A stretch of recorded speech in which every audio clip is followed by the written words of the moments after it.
So we know there are two different kinds of leak. Now let's talk about which is acceptable and which is unacceptable. An acceptable leak, this is always more than the intentional leak, because as you increase your pressure, your intentional leak is also going to increase. An unacceptable leak would be a mouth leak. This is where their mouth is open and air is rushing out of their mouth. This can be identified by a sudden increase in the leak, breathing without a pressure increase. The necessary amount of PAP usage depends on which outcome is being evaluated and predominantly on their insurance carrier.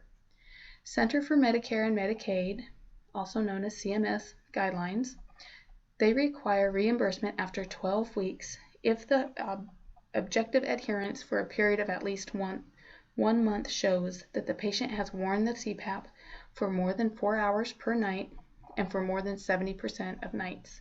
These are key numbers you want to remember because these will be on tests.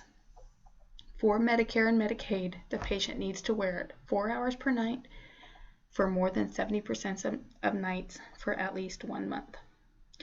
Along with this, the treating physician has to document a face-to-face meeting with the patient where it identifies the patient has benefited from the PAP therapy. For most patients, 4 hours a night and 70% of nights is not enough for optimal treatment, but those are the requirements by Medicare and Medicaid at this time.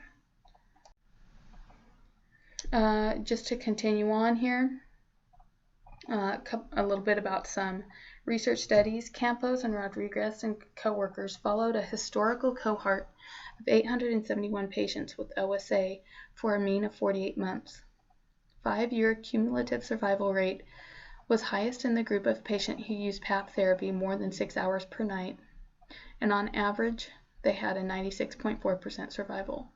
Compared with patients who used PAP for 1 to 6 hours per night, there was a 91.3% survival. Patient who used PAP less than 1 hour per night had an 85.5% survival. The same group conducted a prospective cohort study of 55 patients with hypertension. Patients with an average use of 5.3 hours per day and hypertension when they started the study had a drop in their mean arterial pressure of about 4 mmHg, and that's not too bad.